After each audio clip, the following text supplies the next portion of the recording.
사무소 문 위에 걸린 간판을 올려다볼 때마다 가슴 한편이 먹먹해진다. 남도진 탐정사무소. 붓글씨로 새긴 내 이름은 어딘가 가볍게 느껴졌다. 20년을 바친 경찰 생활을 정리하고 홀로 나와 세운 이 좁은 사무실. 사평 남짓한 공간에 오래된 책상 하나, 삐걱거리는 의자 둘, 그리고 먼지 쌓인 서류철 몇 권이 전부다. 창문 너머로 들어오는 오후의 햇살은 희미했다. 유리창에 낀 먼지가 빛을 걸러내며 방 안을 잿빛으로 물들였고, 벽에 걸린 시계는 똑똑 하고 규칙적으로 초침을 새기고 있었다. 그 소리가 유독 크게 들리는 오후였다. 형, 배고파 죽겠어요.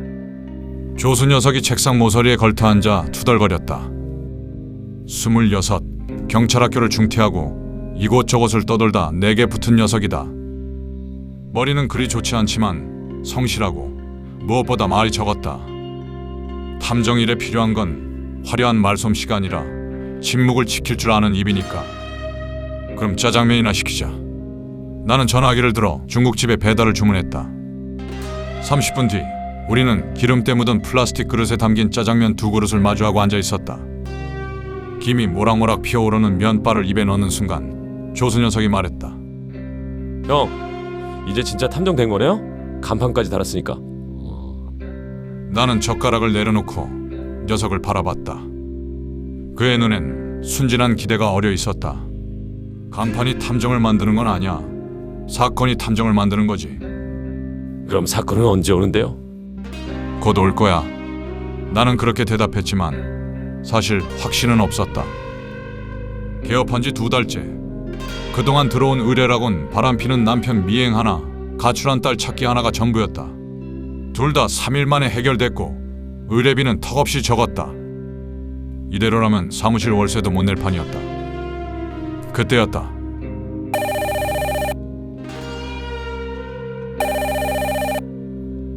탁상 위에 전화기가 날카롭게 울렸다. 좁은 사무실 안에서 그 소리는 유난히 크게 울려 퍼졌다. 조수 녀석과 나는 동시에 전화기를 쳐다봤다. 검은 플라스틱 수화기가 진동하며 책상 위에서 미세하게 떨고 있었다. 나는 면발을 삼키고 수화기를 들었다. 남도진 탐정사무소입니다. 전화 너머에서 여자의 목소리가 들려왔다. 낮고 떨리는 목소리. 그러나 그 떨림 속엔 단순한 공포가 아닌 다른 무언가가 섞여 있었다. 절박함 혹은 계산된 연기. 저기 남편이 사라졌어요. 나는 반사적으로 자세를 바로잡았다. 20년간 형사로 일하며 수없이 들었던 말. 그러나 그 말을 듣는 순간마다 느껴지는 긴장감은 언제나 새로웠다. 침착하게 말씀해 주세요. 언제부터 연락이 안 되십니까? 이틀 전이에요. 토요일 아침에 출장 간다고 캐리어를 들고 나갔어요. 문자도 한 통 왔고요. 그런데 그 뒤론 전화도 안 받고 문자도 안 읽어요. 여자의 목소리는 차분했다. 너무 차분했다. 남편이 이틀이나 연락 두절된 상황에서 보이는 태도치곤 지나치게 침착했다. 나는 메모장을 펼치며 물었다. 성함이 어떻게 되십니까? 이선진이요. 남편은 하진우예요. 하진우 씨, 나이와 직업은? 38이요. 시안테크라는 중소기업에서 제품개발팀 팀장으로 일해요. 나는 빠르게 메모를 적어 내려갔다. 전화 너머의 여자 이선진은 질문에 막힘없이 답했다. 마치 미리 준비해 온 것처럼. 그 매끄러움이 오히려 의심스러웠다. 경찰엔 신고하셨습니까? 아직이요. 혹시 돌아올 수도 있잖아요. 괜히 소란 피우고 싶지 않아서요. 그 말을 듣는 순간 나는 묘한 위화감을 느꼈다. 남편이 사라졌는데 경찰 신고를 주저한다? 보통의 반응이 아니었다. 뭔가 숨기는 게 있거나 혹은 이미 답을 알고 있거나. 주소 알려주시겠습니까? 직접 찾아뵙는 게 좋겠습니다. 네, 서울시 관악구 신림동 땡땡번지예요. 통화를 끝내고 나는 수화기를 천천히 내려놓았다. 조수 녀석이 짜장면 그릇을 밀어내며 물었다. 형, 무슨 사건이에요? 실종. 실종이요? 남편이 이틀 전부터 연락이 안 된다는데 근데 뭔가 이상해. 뭐가요? 나는 메모장을 덮으며 말했다. 목소리가 너무 침착해. 남편이 잃어버린 여자 목소리 같지 않아. 조수 녀석은 고개를 갸웃했지만 더 묻지 않았다. 나는 담배 한 개비를 꺼내 입에 물었다가 다시 집어넣었다. 사무실 안에선 피우지 않기로 한 내 원칙 때문이었다. 1시간 뒤 우리는 차를 몰고 신림동으로 향했다. 오후의 도심은 복잡했다. 신호등마다 차들이 막혀 있었고 보도 위로 사람들이 분주히 오갔다. 창밖으로 보이는 풍경은 여느 때와 다름없이 평범했다. 하지만 내 안에선 뭔가 불길한 예감이 꿈틀거리고 있었다. 그렇게 차는 시내를 벗어나 외곽으로 접어들었다. 건물들은 점점 낮아지고 거리는 한산해졌다. 30분쯤 달렸을까? 우리는 붉은 벽돌 담장으로 둘러싸인 단독주택 앞에 차를 세웠다. 집은 2층짜리 양옥이었다. 낡았지만 단정한 외관. 담장 안쪽으론 작은 정원이 보였다. 잔디는 깔끔하게 다듬어져 있었고 한쪽 구석엔 비틀어진 정원등이 하나 서 있었다. 바람이 불 때마다 2층 창문의 커튼이 미세하게 흔들렸다. 마치 안에서 누군가 우리를 지켜보는 것 같았다. 형, 저기 커튼... 나도 봤어. 나는 차에서 내려 현관 쪽으로 걸어갔다. 발밑에 자갈이 바스락거리는 소리가 유난히 크게 들렸다. 초인종을 누르자 곧 문이 열렸다. 이선진은 생각보다 젊었다. 30 중반쯤 보이는 그녀는 검은 카디건에 청바지를 입고 있었다. 얼굴은 창백했지만 화장은 단정했다. 그녀는 우리를 보자 작게 미소 지었다. 탐정님이시죠? 들어오세요. 목소리는 전화에서 들었던 것보다 훨씬 부드러웠다. 나는 조수를 뒤따라 현관 안으로 들어섰다. 집안은 깔끔했다. 지나치게 깔끔했다. 거실 바닥엔 먼지 한 톨 없었고 소파 위의 쿠션들은 일렬로 가지런히 놓여 있었다. 탁자 위엔 커피잔 하나가 놓여 있었는데 물 한 모금 남지 않았다. 벽에 걸린 시계는 정오를 가리킨 채 멈춰 있었다. 앉으세요. 커피 드릴까요? 괜찮습니다. 나는 소파에 앉으며 주변을 천천히 둘러봤다. 집은 살아있는 집이 아니라 전시된 무대 같았다. 모든 게 너무 완벽하게 정돈돼 있었다. 이런 집은 두 가지 가능성을 암시한다. 주인이 극도로 결벽증이 있거나 혹은 무언가를 감추기 위해 철저히 정리했거나 남편분을 마지막으로 본 게 언제입니까? 이선진은 소파 맞은편에 앉아 두 손을 무릎 위에 가지런히 모았다. 토요일 아침이에요. 7시쯤이었어요. 캐리어를 들고 현관을 나서더니 그게 마지막이었어요. 출장 간다고 하셨나요? 네, 그리고 문자도 왔어요. 그녀는 휴대폰을 꺼내 화면을 내게 보여줬다. 화면 위엔 짧은 문장이 떠 있었다. 출장 좀 다녀올게. 며칠이면 돌아와. 나는 화면을 자세히 들여다봤다. 문자가 전송된 시간은 새벽 3시 12분. 이상한 시간이었다. 출장을 간다면서 새벽에 문자를 보낸다? 문자 시간이 새벽이네. 남편이 가끔 늦게까지 일해요. 그래서 별로 이상하게 생각 안 했어요. 그녀의 대답은 매끄러웠다. 너무 매끄러워서 오히려 의심스러웠다. 나는 휴대폰을 돌려주며 물었다. 평소에도 출장 자주 다니셨습니까? 아니요, 거의 없었어요. 이번이 처음이에요. 첫 출장치곤 행선지도 안 남기고 가셨네요. 그러게요. 저도 이상했어요. 이선진의 목소리는 담담했다. 그 담담함 속엔 걱정보다는 체념이 섞여 있었다.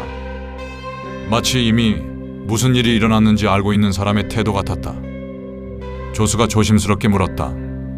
혹시 남편분이 일하시던 회사가 어딘지 여쭤봐도 될까요? 시안테크요. 중소기업이에요. 제품 개발팀 팀장으로 근무하고 있어요. 남편분 방 좀 봐도 될까요? 물론이죠. 이선진은 주저없이 일어나 복도 끝에 방문을 열었다. 방 안은 거실보다 더 깔끔했다. 책상 위엔 서류 몇 장만 놓여 있었고 옷장은 닫혀 있었다. 침대는 말끔하게 정리되어 있었고 베개니 센 주름 하나 없었다. 너무 깨끗했다. 마치 누군가 모든 흔적을 지운 것처럼. 나는 책상 서랍을 열어봤다. 볼펜 몇 자루, 메모지, 명함 몇 장. 특별한 건 없었다. 하지만 서랍 구석에 구겨진 종이 조각 하나가 눈에 띄었다. 펼쳐보니 보험 만기라는 글씨가 희미하게 적혀 있었다. 이건 뭡니까? 아, 그거요? 남편이 늘 확인하던 보험 관련 메모예요. 보험이요? 네, 생명보험이요. 작년에 가입했어요. 나는 종이 조각을 주머니에 넣었다. 이선진의 눈빛이 잠깐 흔들렸지만 그녀는 아무 말도 하지 않았다. 방을 나와 거실로 돌아오며 나는 창밖의 정원을 바라봤다. 잔디는 깔끔하게 다듬어져 있었지만 한쪽 구석만 유독 색이 달랐다.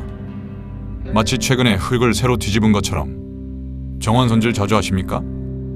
남편이 좋아했어요. 주말마다 나가서 잔디 깎고 그랬죠. 요즘도요? 아, 요즘은 바빠서 못했어요. 이선진의 대답이 순간 주춤했다. 나는 그 주춤함을 기억해 두었다. 현관을 나서며 나는 그녀에게 말했다. 저희가 남편분 행적을 추적해 보겠습니다. 연락드리겠습니다. 감사합니다, 탐정님. 그녀는 고개를 숙여 인사했다. 문이 닫히는 순간 나는 그녀의 눈빛을 봤다. 그 눈엔 감사가 아니라 안도가 어려 있었다. 잘 타자, 조수가 물었다. 형 어떻게 생각해요? 이상해. 너무 침착해. 남편 잃어버린 사람 같지 않다는 말이죠? 그래. 그리고 저 집 너무 깨끗해. 마치 누가 모든 흔적을 지운 것처럼. 나는 시동을 걸며 백미러를 봤다. 2층 창문의 커튼 사이로 이선진이 조용히 우리를 지켜보고 있었다. 그녀의 얼굴엔 미소가 걸려 있었다. 평온하고 고요한, 마치 모든 걸 끝낸 사람의 표정처럼. 차가 도로로 빠져나가며 나는 중얼거렸다. 이건 단순한 실종이 아니야. 그럼 뭔데요? 누군가 계획한 사라짐이지. 하늘은 회색으로 물들어가고 있었다. 구름이 낮게 깔려 바람이 차가워졌다. 나는 주머니 속 종이 조각을 만지작거렸다. 보험. 그 단어가 머릿속에서 맴돌았다. 다음 날 아침 회사 문을 열고 들어서는 순간 공기의 냄새부터 달랐다. 시안테크 본사는 생각보다 작은 회사였다. 5층짜리 건물의 3층 전체를 쓰고 있었다. 엘리베이터 문이 열리자 복도 끝에서 커피와 먼지 그리고 불안의 냄새가 섞여 흘러왔다. 20년간 형사로 일하며 익힌 감각이었다. 사람들이 무언가를 숨기고 있을 때 나는 공기만으로도 그걸 느낄 수 있었다. 유리문을 밀고 들어서자 사무실 안이 한눈에 들어왔다. 파티션으로 나뉜 좁은 책상들, 형광등 불빛 아래 고개를 숙인 직원들. 우리가 들어서자 몇몇이 고개를 들었다가 이내 시선을 피했다. 수군거리는 소리가 들렸지만 곧 조용해졌다. 무슨 일이세요? 한 남자 직원이 다가왔다. 30 초반으로 보이는 안경을 쓴 마른 체격의 남자였다. 명찰엔 기획팀 김준호라고 적혀 있었다. 남도진 탐정입니다. 하진우 팀장님 관련해서 몇 가지 여쭤보러 왔습니다. 그 이름을 듣는 순간 사무실 안의 공기가 미묘하게 변했다. 키보드 두드리는 소리가 멈췄고 누군가 작게 한숨을 내쉬었다. 김준호는 주변을 힐끗 둘러보더니 목소리를 낮췄다. 하 팀장님 말씀이시죠? 저희도 연락이 안 되고 있어요. 마지막으로 온 게 언제입니까? 금요일이요. 그날 일찍 퇴근하셨어요. 일찍이요? 몇 시쯤? 5시쯤? 집에 일이 있다면서 급하게 나가셨어요. 나는 메모장을 꺼내 적으며 물었다. 출장 간다는 말은 없었습니까? 출장이요? 김준호가 고개를 갸웃했다. 아니요, 그런 말은 없었는데요. 저희 팀은 출장이 거의 없거든요. 이선진의 말과 정반대였다.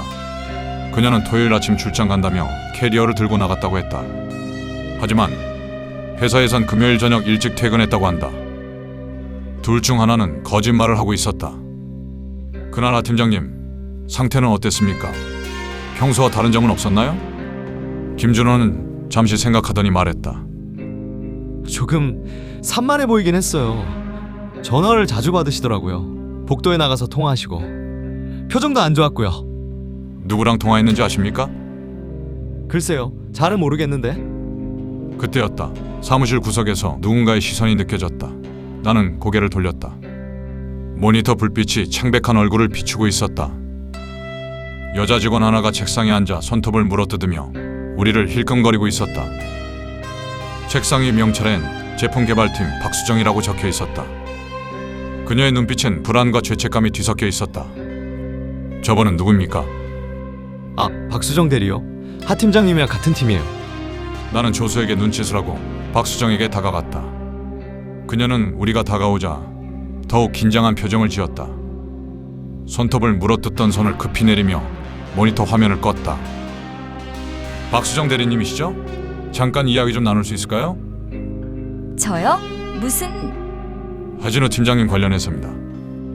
그녀의 얼굴이 창백해졌다. 입술을 깨물며 주변을 둘러보더니 작게 고개를 끄덕였다. 회의실로 가시죠. 우리는 사무실 끝에 작은 회의실로 들어갔다. 유리벽으로 된 좁은 공간이었다. 박수정은 의자에 앉자마자 두 손을 무릎 위에 꽉 쥐었다. 손가락 마디가 하얗게 질려 있었다. 하 팀장님과 가까운 사이셨습니까? 그런 거 아니에요. 목소리가 떨렸다. 거짓말하는 사람의 목소리였다. 나는 의자를 당겨 그녀와 눈높이를 맞추고 앉았다. 박수정 대리님, 제가 경찰은 아니지만 20년간 형사로 일했습니다. 거짓말하는 사람의 목소리는 알아요. 정말 아무것도. 대화 기록 좀 보여주시겠습니까? 개인적인 일이라서. 박수정 씨, 지금 상황에선 숨기면 숨길수록 용의자로 보입니다. 하 팀장님이 실종된 상황이에요. 협조하지 않으면 경찰이 와서 더 자세히 물어볼 겁니다. 그녀의 손이 멈췄다. 눈가가 붉어지더니 결국 가방에서 휴대폰을 꺼냈다. 떨리는 손으로 메신저 앱을 열어 화면을 내밀었다. 나는 화면을 천천히 내려가며 대화 내용을 읽었다. 오늘 회의 어땠어? 피곤해 죽겠어. 너는? 나도. 저녁 먹었어? 응. 너랑 먹고 싶었는데. 일상적인 대화들이 이어졌다. 하지만 그 말투는 동료 사이의 대화가 아니었다. 더 친밀하고 더 사적인 관계.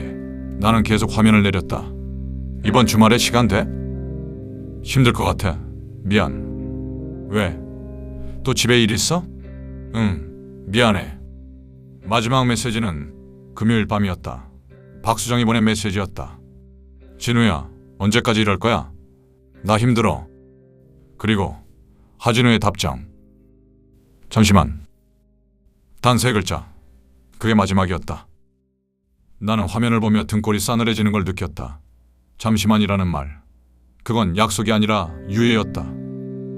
무언가 끝나기 전에 마지막 숨 같은 말이었다. 이게 마지막 연락이었나요? 박수정은 고개를 끄덕였다. 눈물이 볼을 타고 흘러내렸다. 그날 밤에 제 집에 왔었어요. 뭐라고요? 금요일 밤 10시쯤 전화해서 잠깐 들러도 되냐고 물었어요. 저는 좋다고 했고 그래서 왔어요. 나는 메모장을 펼쳤다. 그날 밤 무슨 일이 있었습니까? 아무것도 그냥 이야기했어요. 무슨 이야기를요? 박수정은 한참을 망설이다 입을 열었다. 저한테 이제 끝내자고 했어요. 끝내자고요? 네, 아내한테 들켰대요. 제 전화번호가요. 그래서 더 이상 만날 수 없다고, 미안하다고. 그녀는 흐느끼기 시작했다. 나는 조용히 기다렸다. 사람들은 울 때 가장 솔직해진다. 전 화를 냈어요. 소리도 질렀고요. 왜 진작 말 안 했냐고, 왜 나만 바보로 만드냐고. 그랬더니 진우 씨가 뭐라고 했습니까? 잠시만이라고 했어요. 그리고 나갔어요. 잠시만. 그 말이 또 나왔다. 몇 시쯤 나갔습니까? 12시쯤요. 새벽이었어요. 그날 밤 하 팀장님 상태는 어땠습니까? 많이 지쳐 보였어요. 얼굴도 창백했고. 나는 메모를 멈추고 그녀를 바라봤다. 박수정 씨, 혹시 하 팀장님이 어디로 갈 거라고 말한 적 있습니까? 없어요. 그냥 집으로 간다고만 했어요. 집으로. 하지만 이선진은 토요일 아침에 남편이 출장을 간다며 캐리어를 들고 나갔다고 했다. 시간이 맞지 않았다. 회의실을 나오며 나는 조수에게 말했다. 금요일 밤 12시에 박수정 집을 나와 토요일 새벽 3시에 아내에게 문자를 보냈어. 그 사이 3시간. 그 시간에 뭔가 일어났어. 집에 갔을까? 아마도. 하지만 그게 마지막이었을 거야. 사무실 밖으로 나오자 하늘은 무겁게 내려앉아 있었다. 구름이 잔뜩 끼어 있었고 바람이 차가웠다. 나는 담배를 꺼내 불을 붙였다. 연기가 입에서 나와 공기 중으로 흩어졌다. 형, 이거 완전 불륜 아니에요? 그래. 하지만 그게 실종의 이유가 될까? 아내가 화나서 뭔가 저지른 거 아닐까요? 나는 담배를 빨며 고개를 끄덕였다. 가능성은 있지. 하지만 증거가 없어. 그럼 어떻게 하죠? 일단 박수정 집에 가봐야겠어. 그날 밤 뭔가 남아있을 거야. 그렇게 그날 저녁 우리는 차에 타고 주소를 검색했다. 박수정의 집은 여기서 멀지 않았다. 20분 거리의 오래된 빌라였다. 우리는 차를 몰고 그곳으로 향했다. 빌라는 낡았다. 외벽은 곳곳이 금이가 있었고 복도는 어두웠다. 2층으로 올라가는 계단은 삐걱거렸다. 복도 끝 204호 앞에 섰다. 초인종을 누르자 안에서 인기척이 들렸다. 누구세요? 남도진입니다. 아까 회사에서 봤죠? 잠시 침묵이 흐른 뒤 문이 조심스럽게 열렸다. 박수정은 수면 바지에 헐렁한 티셔츠를 입고 있었다. 얼굴엔 화장이 지워져 있었고 눈가는 부어 있었다. 왜 여기까지 오셨어요? 확인할 게 있어서요. 잠깐만 들어가도 될까요? 그녀는 망설이다가 문을 열어줬다. 안으로 들어서자 향초 냄새가 진하게 풍겼다. 라벤더 향이었다. 커튼은 낮은데도 닫혀 있었고 거실은 어두웠다. 거실 테이블 위에 컵 2개가 놓여 있었다. 하나는 반쯤 식은 커피가 담겨 있었고 하나는 텅 비어 있었다. 나는 빈 컵을 들어 냄새를 맡았다. 희미한 술 냄새가 났다. 혼자 사시죠? 네. 그럼 이 컵은 뭡니까? 박수정은 말을 잃었다. 나는 시선을 거실 안쪽으로 돌렸다. 소파 위에 담요가 덮여 있었고 그 아래로 구겨진 와이셔츠 자락이 보였다. 남자 옷이었다. 나는 담요를 걷었다. 흰색 와이셔츠, 회색 정장 바지, 그리고 넥타이 하나. 이 옷 하진우 씨 거죠? 박수정은 고개를 숙였다. 놓고 간 거예요. 언제요? 금요일 밤이요? 나는 와이셔츠를 집어들었다. 깃부분에 희미한 얼룩이 있었다. 냄새를 맡자 향수 냄새가 났다. 여자 향수였다. 그날 밤 뭐 하셨습니까? 그냥 이야기했다고 했잖아요. 이야기만요? 박수정의 얼굴이 붉어졌다. 형, 여기 좀 보세요. 조수가 부엌 쪽에서 불렀다. 나는 와이셔츠를 내려놓고 부엌으로 갔다. 싱크대 옆 쓰레기통엔 소주병 2개와 안주 봉지들이 버려져 있었다. 술 마셨네요. 네, 조금 마셨어요. 박수정이 뒤따라왔다. 그녀의 목소리는 점점 작아졌다. 그날 밤 하 팀장님이 여기 몇 시까지 있었습니까? 12시쯤까지요. 그리고 나갔어요. 나갈 때 상태는? 취해 있었어요. 많이는 아니고 조금요. 나는 고개를 끄덕이며 거실로 돌아왔다. 박수정 씨, 솔직하게 말씀해 주세요. 그날 밤 정말 아무 일도 없었습니까? 그녀는 한참을 망설이다 천천히 입을 열었다. 진우 씨가 전화를 받았어요. 밤 11시쯤? 누군가한테서 전화가 왔는데 복도로 나가서 받더라고요. 돌아왔을 때 얼굴이 완전히 달라져 있었어요. 창백하고 식은땀을 흘리고. 그리고 급하게 나가야 한다고 했어요. 전화 내용은 들었습니까? 아니요, 목소리만. 점점 커지는 것 같았어요. 뭔가 다투는 것 같았고요. 그리고 돌아와서 지금 가봐야 해라고만 하고 옷도 제대로 안 챙기고 뛰쳐나갔어요. 그때가 정확히 몇 시였습니까? 11시 반쯤이요? 12시도 안 됐어요. 나는 명함을 꺼내 테이블 위에 놓았다. 혹시 생각나는 게 있으면 연락 주세요. 작은 것이라도 좋습니다. 박수정은 명함을 집어들고 고개를 끄덕였다. 밖으로 나오자 하늘에서 빗방울이 떨어지기 시작했다. 차에 타며 조수가 물었다. 형, 누가 전화한 걸까요? 열의 9은 이선진이야. 남편이 늦게까지 안 들어오니까 추궁했겠지. 그럼 집으로 간 거네요? 그렇게 보이지. 하지만 문제는 그 다음이야. 그럼 이게 어떻게 하죠? 나는 시동을 걸며 말했다. 다시 이선진을 만나야겠어. 그날 밤 집에서 무슨 일이 있었는지 알아야 해. 비가 내리기 시작했다. 앞 유리창에 빗물이 흘러내렸고 와이퍼가 그것을 쓸어냈다. 나는 운전하며 타임라인을 정리했다. 금요일 밤 11시 반 누군가의 전화를 받고 급히 박수정 집을 나선 하진우. 토요일 새벽 3시 이선진에게 보낸 출장 문자, 그리고 그 이후 완전한 침묵. 약 4시간의 공백. 그 시간 동안 하진우는 집에 갔을 것이다. 그리고 그곳에서 무언가 결정적인 일이 벌어졌다. 차는 빗속을 가르며 다시 신림동으로 향했다. 붉은 벽돌 담장이 있는 지나치게 깨끗한 그 집으로 빗줄기가 거세졌다. 와이퍼가 미친 듯이 움직여도 앞이 제대로 보이지 않았다. 신림동에 도착했을 때는 오후 7시가 넘어 있었다. 하늘은 낯빛으로 가라앉아 있었고 거리는 빗물에 젖어 어두웠다. 이선진의 집 앞에 차를 세웠다. 붉은 벽돌 담장은 빗물에 젖어 더욱 붉게 보였다. 정원의 잔디도 비틀어진 정원등도 모두 물에 흠뻑 젖어 있었다. 하지만 2층 창문의 커튼은 여전히 꼼짝하지 않았다. 형, 지금 가는 게 맞아요? 전화라도 하고. 아니, 예고 없이 가는 게 더 효과적이야. 사람들은 준비할 시간이 없을 때 진실을 보여주거든. 우리는 차에서 내려 빗속을 걸었다. 현관 앞에 서자 처마에서 떨어지는 빗물이 어깨를 적셨다. 나는 초인종을 눌렀다.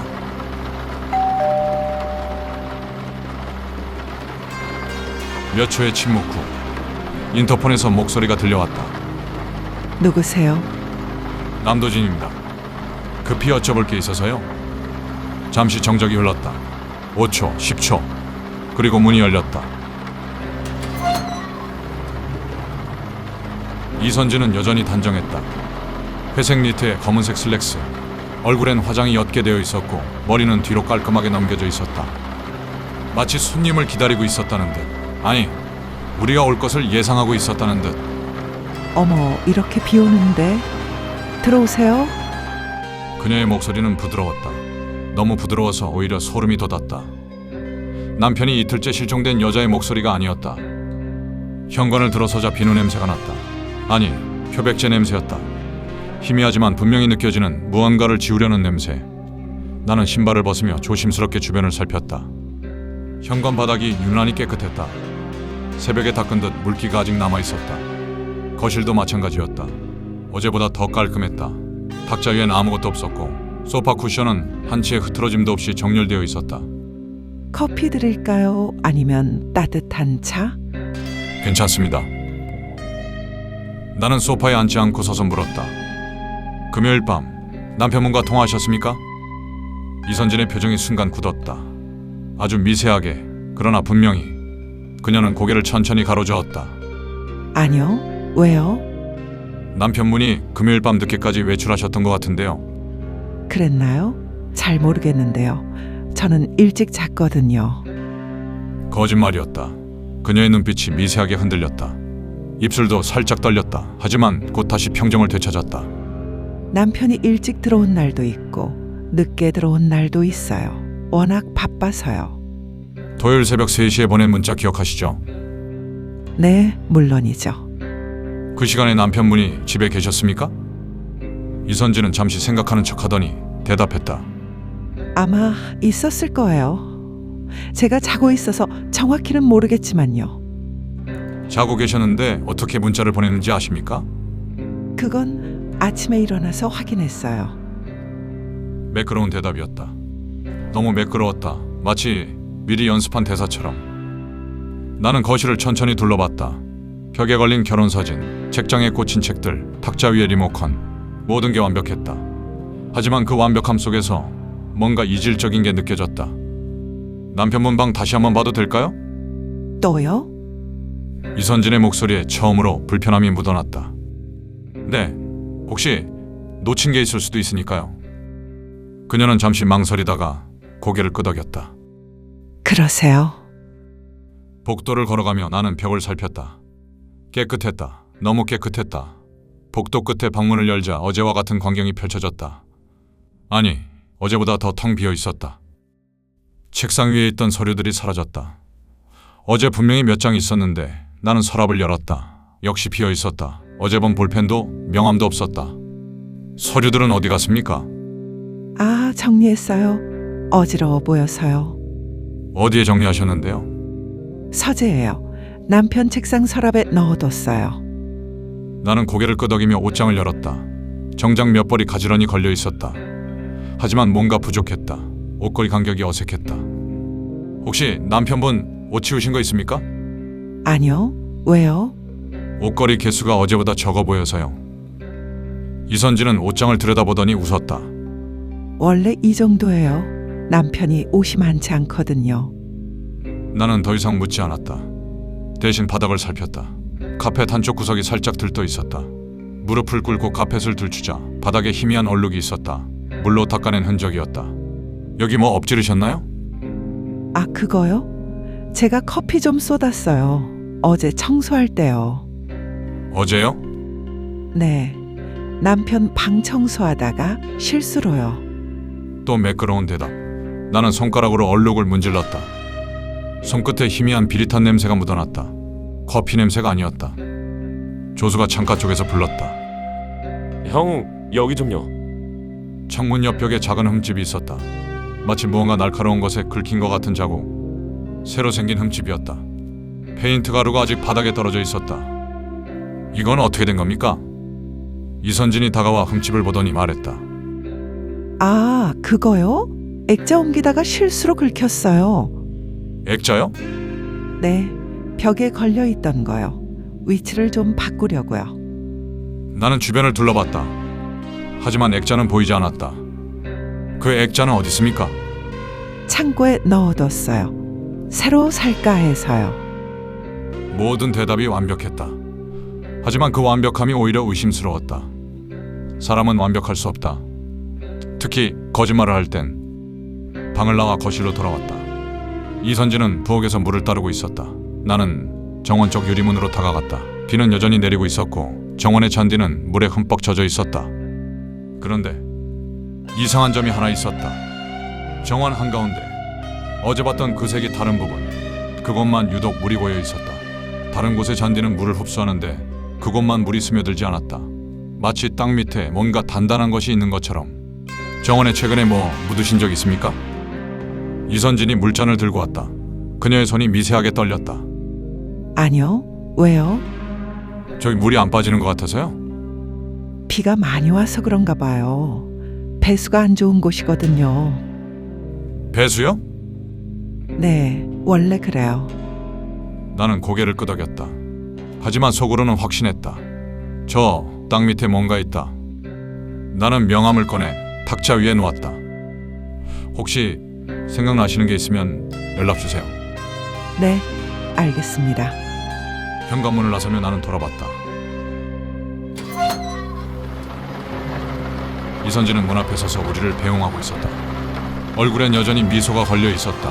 부드럽고 정중한 미소. 하지만 그 미소 뒤에 감춰진 것이 있었다. 차의 타자. 조수가 말했다. 형, 저 여자 완전히 거짓말하고 있는 거 맞죠? 그래. 하지만 증거가 없어. 그럼 어떻게 해요?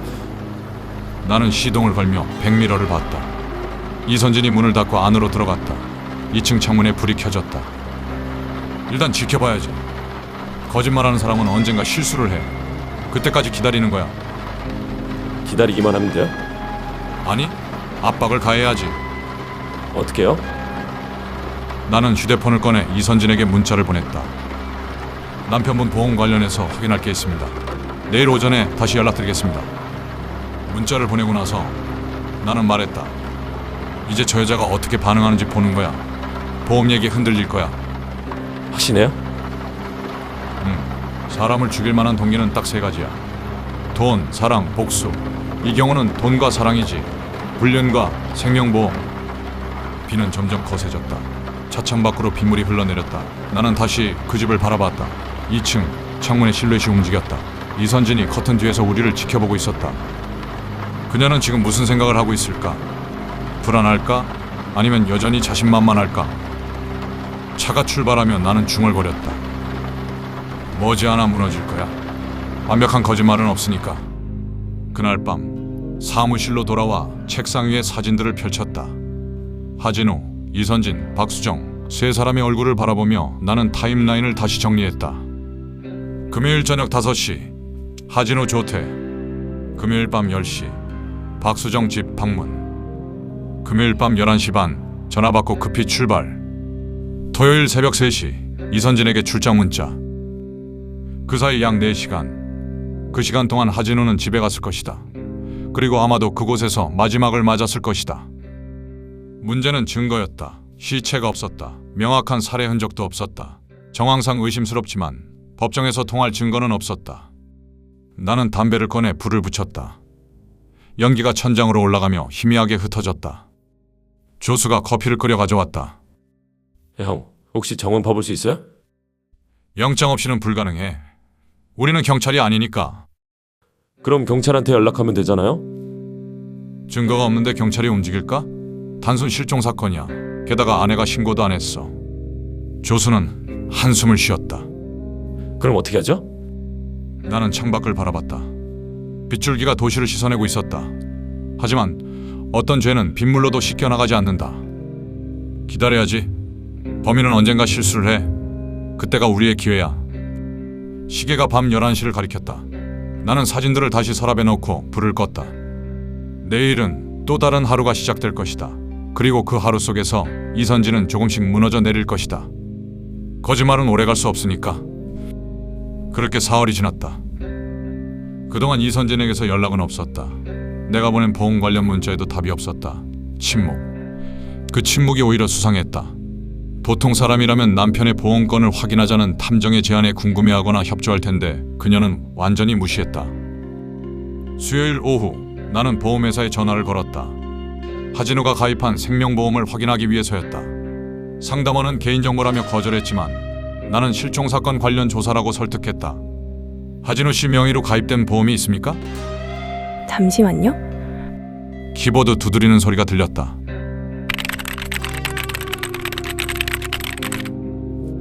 네, 있습니다. 작년 9월에 가입하셨네요. 종신보험이고 사망 시 보험금은 5억입니다.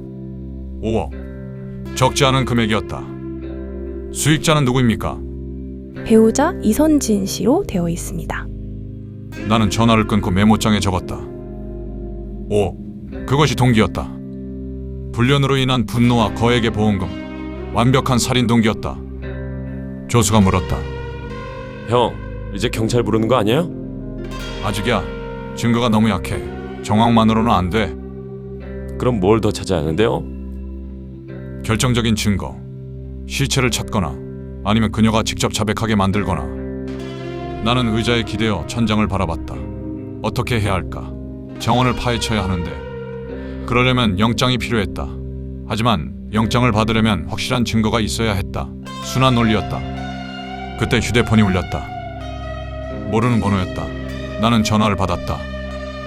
여보세요? 탐정님이신가요? 여자 목소리였다. 떨리고 급한 목소리. 네, 남도진입니다. 누구시죠? 저 박수정이에요. 지금 당장 만날 수 있을까요? 중요한 얘기가 있어요. 그녀의 목소리엔 두려움이 섞여 있었다. 무슨 일입니까? 전화로는 힘들어요. 지금 당장 만나고 싶어요. 어디서 만날까요? 제 집 근처 카페요. 30분 뒤에요. 꼭 와주세요. 전화가 끊어졌다. 나는 조수를 쳐다봤다. 박수정이 만나자네. 뭔가 있는 것 같아. 30분 뒤 우리는 박수정이 지정한 카페에 도착했다. 작고 조용한 곳이었다. 구석 자리에 박수정이 앉아 있었다. 그녀는 후드를 깊이 눌러 쓰고 있었고 손은 계속 떨리고 있었다. 무슨 일입니까? 나는 그녀 맞은편에 앉으며 물었다. 박수정은 주변을 두리번거리더니 작은 목소리로 말했다. 이선진 씨가 저한테 연락했어요. 이선진이요? 네, 어젯밤에 전화가 왔어요. 처음엔 누군지도 몰랐어요. 진우 씨 아내라고 하더라고요. 그녀는 떨리는 손으로 커피잔을 들었다. 뭐라고 하던가요? 진우 씨 일로 만나자고 했어요. 할 얘기가 있다고요. 그래서 오늘 낮에 만났어요. 어디서요? 근처 공원이요. 그런데 박수정은 말을 멈추고 심호흡을 했다. 그 여자가 이상했어요. 너무 차분했어요. 남편이 실종됐는데 마치 아무렇지도 않은 것처럼. 그리고 저한테 물었어요. 탐정한테 뭐라고 얘기했냐고. 나는 앞으로 몸을 기울였다. 뭐라고 대답했습니까? 사실대로 얘기했어요. 금요일 밤에 진우 씨가 왔었다고. 그리고 전화 받고 급히 나갔다고요. 그랬더니 그 여자가 웃었어요. 이상하게 웃더라고요. 그리고 말했어요. 남편은 돌아오지 않을 거예요. 그러니 탐정한테 더 이상 쓸데없는 얘기 하지 마세요라고요. 박수정의 목소리가 떨렸다. 그게 무슨 뜻인지 알아요? 돌아오지 않을 거라니. 마치 자기가 뭔가를 한 것처럼. 나는 천천히 고개를 끄덕였다. 그 말만 했습니까? 아니요. 그리고 협박했어요. 협박이요? 네. 만약 경찰이나 탐정한테 이상한 얘기하면 저를 가만두지 않겠다고요. 증거가 있다고요. 제가 진우 씨를 유혹했다는 증거요. 박수정은 눈물을 흘렸다. 무서워요, 탐정님. 그 여자 눈빛이 정말 무서웠어요. 뭔가 저지른 사람 같았어요. 나는 냅킨을 건네며 말했다. 진정하세요. 그 여자가 정확히 뭐라고 했는지 자세히 말씀해 주세요. 박수정은 눈물을 닦으며 말을 이었다. 당신이 아니었어도 남편은 결국 떠났을 거예요. 하지만 당신 때문에 일이 빨라졌죠. 그러니 입 닫고 있는 게 서로 좋을 거예요. 라고 했어요. 그게 무슨 뜻이에요? 남편이 떠났다니? 나는 메모장을 펼쳤다. 그 말을 할 때 표정이 어땠습니까? 냉정했어요. 완전히 냉정했어요. 감정이 하나도 없었어요. 혹시 남편이 어디 있는지 암시하는 말은 없었습니까? 없었어요. 그냥 이미 끝난 일이라고만 했어요. 이미 끝난 일. 그 말은 하진우가 이미 죽었다는 뜻이었다. 박수정 씨, 혹시 이선진이 남편을 죽였다고 생각합니까? 박수정은 고개를 끄덕였다. 그렇게밖에 생각이 안 돼요. 그 눈빛, 그 말투, 분명히 뭔가 했어요. 나는 자리에서 일어났다. 알겠습니다. 조심하세요. 당분간 밤에 혼자 다니지 마시고요. 탐정님, 진우 씨 찾을 수 있을까요? 나는 잠시 망설이다 대답했다. 최선을 다하겠습니다. 카페를 나오며 조수가 물었다. 형, 이제 경찰 부르는 거 맞죠? 응. 하지만 그 전에 확인할 게 있어. 뭔데요? 정원이야. 직접 봐야겠어. 어떻게요? 영장도 없는데? 나는 차에 타며 말했다. 오늘 밤에 가는 거야. 몰래. 형, 그건 불법 침입이잖아요? 알아. 하지만 다른 방법이 없어. 저 정원 밑에 뭔가 있어. 확신해. 그날 밤 우리는 다시 신림동으로 향했다. 밤 11시. 거리는 조용했고 이선진의 집엔 1층 거실에만 불이 켜져 있었다. 우리는 차를 멀리 세우고 걸어갔다. 담장 옆으로 돌아가 정원으로 들어갔다. 어둠 속에서 손전등을 켜자 잔디가 드러났다. 저기에요, 형. 조수가 가리킨 곳은 며칠 전 봤던 바로 그 자리였다. 색이 다른 잔디, 물이 빠지지 않던 그곳. 나는 무릎을 꿇고 흙을 만졌다. 여전히 단단했다. 삽 가져왔지? 네. 조수가 가방에서 작은 삽을 꺼냈다. 나는 조심스럽게 잔디를 걷어냈다. 그 밑에 흙이 드러났다. 색이 달랐다. 새로 뒤집은 흙이었다. 삽을 떴다. 첫 번째, 두 번째. 흙이 파헤쳐졌다. 그리고 세 번째, 삽을 뜰 때였다. 삽 끝에 뭔가 걸렸다. 천조각이었다. 나는 손전등을 비췄다. 푸른색 천, 그리고 그 안에서 보이는 형체. 손목이었다. 썩어가는 손목. 손목엔 시계가 채워져 있었다. 나는 시계를 자세히 봤다. 은색 시계. 뒷면에 이니셜이 새겨져 있었다. HJW. 하진우였다. 형, 이거... 조수의 목소리가 떨렸다. 나는 천천히 일어섰다. 그리고 집을 바라봤다. 1층 거실에 불이 꺼졌다. 그리고 2층 창문에 불이 켜졌다. 커튼 사이로 누군가의 실루엣이 보였다. 이선진이었다. 그녀는 창문 앞에 서서 정원을 내려다보고 있었다. 우리를 보고 있었다. 손전등 불빛을 봤을 것이다. 잠시 후 현관문이 열렸다. 이선진이 나왔다. 손에 전화기를 들고 있었다. 그녀는 정원으로 걸어왔다. 천천히, 침착하게. 탐정님, 무슨 짓을 하시는 거죠? 그녀의 목소리는 떨리지 않았다. 여전히 차분했다. 나는 손전등을 그녀에게 비췄다. 이선진 씨, 이게 뭡니까? 나는 파헤친 흙을 가리켰다. 그녀는 그것을 내려다봤다. 그리고 작게 웃었다. 저도 모르겠네요. 모르겠다고요? 이건 당신 남편입니다.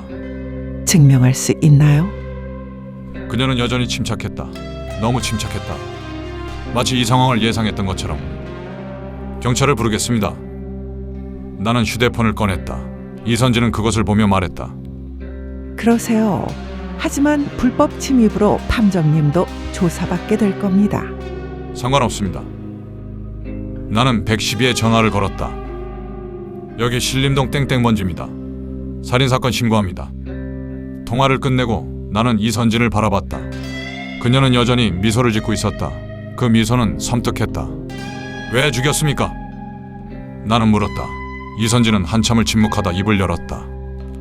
죽인 게 아니에요. 그럼 뭡니까? 끝낸 거예요. 끝냈다고요? 네, 거짓말로 가득한 결혼 생활을요. 저한테 다른 여자가 있다고 거짓말하고 사랑한다고 거짓말하고 그런 거짓말들을요. 그녀의 목소리에 처음으로 감정이 실렸다. 분노. 깊은 분노. 그날 밤 남편이 돌아왔을 때 전 알았어요. 어디서 오는지, 누구와 있었는지. 향수 냄새로 알았죠. 그래서 물었어요. 대답하지 않더군요. 그냥 미안해라고만 했어요. 이선진은 하늘을 올려다봤다. 전 그 순간 모든 게 끝났다고 생각했어요. 그래서 끝냈어요. 주방칼로 한 번에 고통 없이. 그녀는 담담하게 말했다. 마치 날씨 얘기하듯. 그리고 정원에 묻었어요. 남편이 좋아하던 정원에요. 매일 아침 물을 주던 곳이요. 거기가 맞다고 생각했어요. 나는 할 말을 잃었다. 조수도 입을 다물고 있었다.